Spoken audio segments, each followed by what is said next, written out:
Welcome back to the bench. We're looking at the Norcal 40A Charlie again. And I thought we'd hook up the scope right at the coax connector. I've got the MFJ 969 on dummy load. So we're running into 50 ohms and we're gonna key it and see what we get. And I've got the scope on AC coupling and I've got it on 5 volts per division.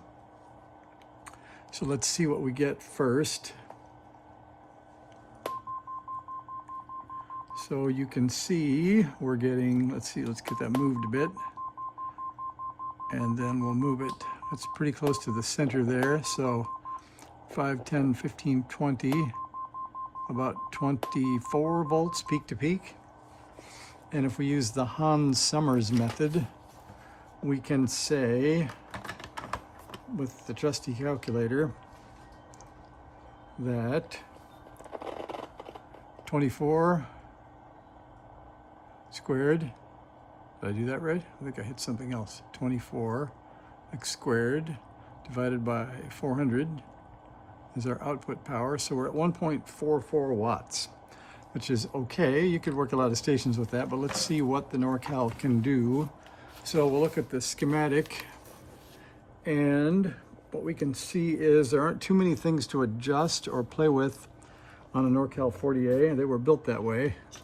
So you can see that we have a fixed output filter, and we have, let's see, we have an SWR protection diode. We have a drive control, we could adjust that. And we have a bandpass filter to filter the correct signal out of the transmit mixer. So we can see if the transmit mixer filter is peaked, and then we can check the drive control and see what we have. So that would be C39, and that would be the drive control, which is pretty obvious. The other thing, if you're working on finding out if your transmitter is broken or not, we'll start by probing, we could start by probing here on pin 4. So that's the transmit mixer where the combined signal of the mixer comes out. And we want to pick the 40 meter one, and that's why we have a bandpass filter here. So you could look, if you didn't have an output, you could look to see if your crystal's oscillating. You could also see if your transmit VFO is putting anything out. And we have that just below. If you really want to start at the beginning, you can look and see if you have a transmit VFO signal. And transmit VFO is just a tap off the VFO that comes up here. So there's nothing gating that yet. You can see here, though, there is a switch. So here's the 8 volt regulator, and here's the key line. So this is what causes the 8 volt TX to turn on the transmit mixer. So when you're transmitting, another thing is there 8 volts on pin 8 to say that you want to turn on the transmit mixer. And if you have a VFO signal in and you got 8 volts, then you're likely going to have something coming out as long as you're oscillating.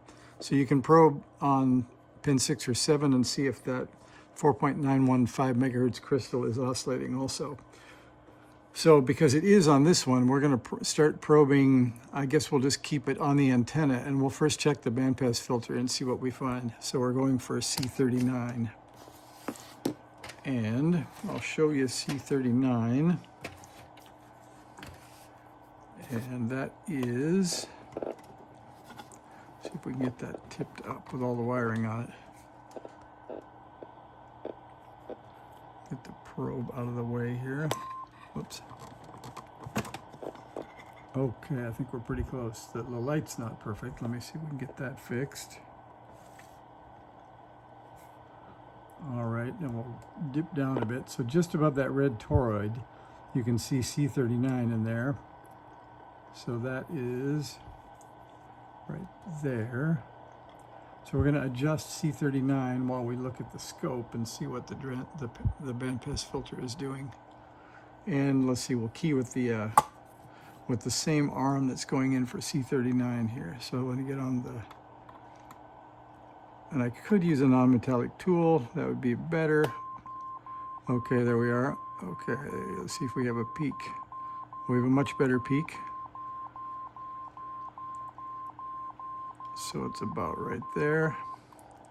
And I guess I'm a little bit on the high end of the band, so let me go, or the high end of the tuning. Let me try the middle and see if that does anything different too. I guess you'd either peak in the middle if you want to be equal everywhere, or in your favorite spot. Okay, I think that's my peak. So that's the C39, the transmit filter. So I'll put the radio down here, and then we will see how much we gained out of that one. So we're going to measure from here to there, 5, 10, 15, 20, 25, about 28, I guess. So we'll see what we have next. It seems like that's a pretty good improvement. So I'll bring you over the calculator again. So we will 28 squared divided by 400. So now we've got 1.96 watts. That's better. Now let's see where the TX drive control is, and we'll see if we can peak that. And that's a more obvious part. You can see this blue potentiometer. I think it's the only one other than maybe, I think this is AGC over here. So the only control I think you can see around the output transistor and sort of the TX chain there. So I'm going to adjust that while we check the scope for maximum peak to peak. And so we were almost there, I think. So sometimes Norcal 40As run, or Norcal 40s run a little bit cleaner signal, a little bit less than full drive, but this one didn't look like it oscillated or did anything strange. So let's try that again. Whoops. So we'll go up to the bottom. So now it looks like 5, 10, 15, 20, 25, 30. So about 30. And I guess you can do 900 yourself, but let's just and divide that by 400. But we'll do 30 x squared divided by 400, and we get 2.25 watts. So we've made about a 1 watt improvement, and it looks pretty clean. So we will, let's see, we'll try that also. That's a pretty nice looking sine wave. I think we'll call that a healthy Norcal 40A. So I think it's next time to get on the air with it and see what we get. And somebody complained to me, because I'm usually out playing at the bench around 11 or 12 at night, and there aren't that many people on the air. But let's see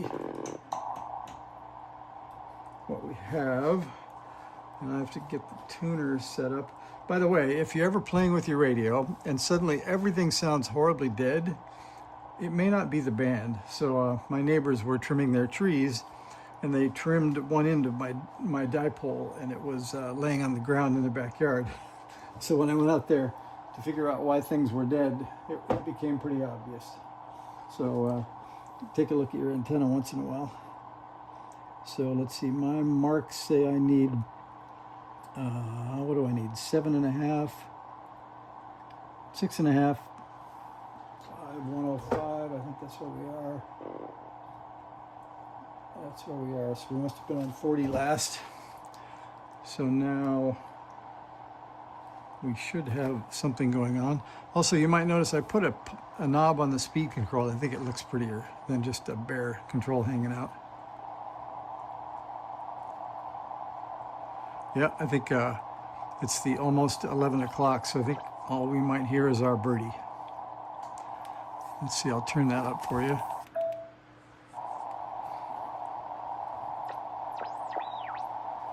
That almost sounds like, let's see, checking the antenna switch. Yep, it's really turned on. I'll try it without the tuner. It's a little louder just direct, so we're going to try that first to see what we hear.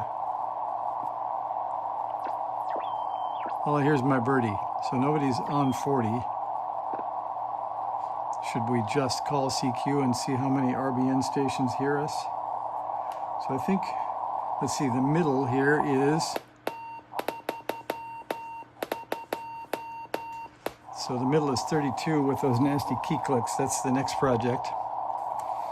I'm not sure if those, I don't think they're key clicks, because we saw a nice pure sine wave. So that'll be another interesting thing to see if that's only in the audio or what's going on. So let me get the RBN going here, and we will see who is on.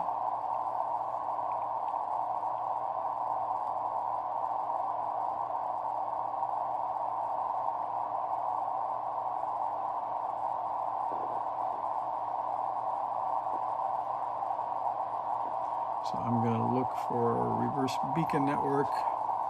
Then I'm going to put myself in here. First, we're going to look and see what's on the band. We're going to look only at CQs on 40. And we see a map. Looks like there is some 40-meter activity, mostly on the east coast to Europe. But there are some stations on the west coast. So we're going to zoom in and see. This guy is near me. We're going to see who that is. That's W6YX. So we're going to use him as the spotter. W6YX. And we're going to see what he's seeing. Or it could be she. I'm not sure who W6YX is. And we're going to look only for the last 10 minutes, not 10 days. And there is W6YX. He spotted 2 stations across the country. So I think we should try that. So there's Missouri and I guess West Virginia. All right, so we're going to take that same RBN setup and see if we can add ourselves to it. So I'll lean this over here. Well, that's funny. Well, that's my phone getting into the radio, so I may not lean it there for long. In fact, that's that tick, tick, tick, tick, tick, too. So let me move that while we call CQ, and then I'll show it to you if we get any action. All right, we'll give that a shot.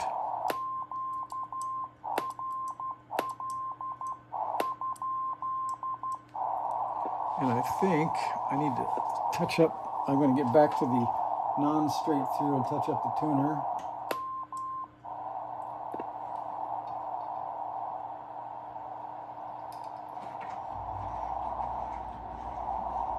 So it seems that the new antenna connection point tunes differently, so I'll have to reset up my tuning connections. Okay, I just nulled out the tuner. So let's try that again.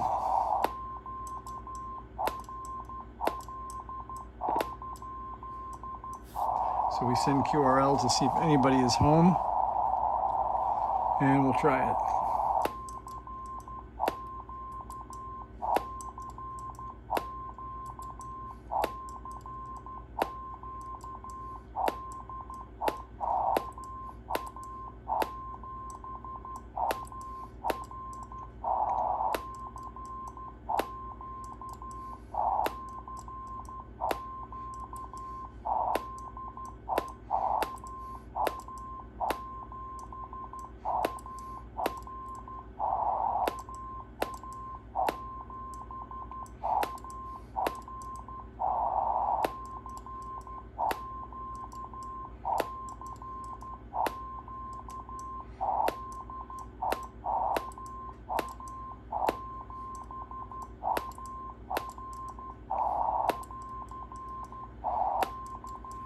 All right, let's see what we produced, if anything, on the RBN. So, don't mind the ticking. So far, nothing at all.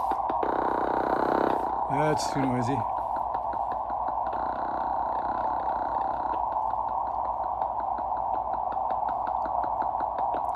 I guess the one station aged out, so now I've only got one.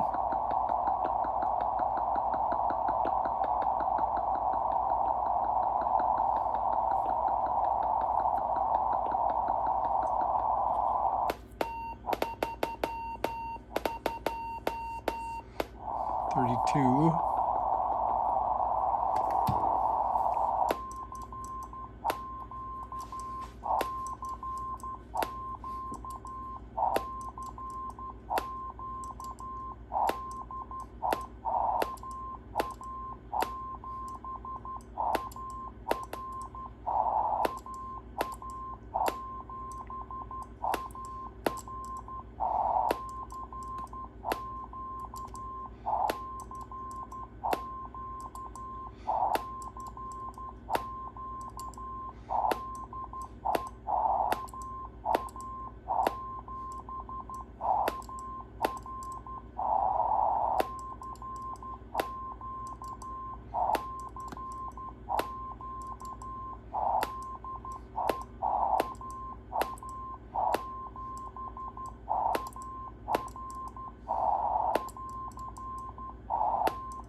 So let's see if maybe W6YX didn't hear us, but somebody else did. So we'll erase that. And we will see if we put ourselves over here.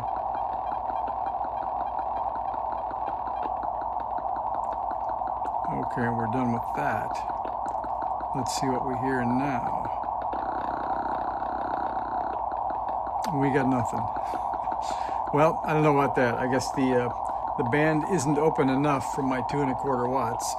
Not even my 11-mile away station. There's a spotter up in Palo Alto. He didn't even hear me tonight. So anyway, we got 2 1/4 watts. We got nothing to show for it, but we'll give that a try tomorrow when there's somebody awake and playing with stuff. All right, thanks for watching. See ya.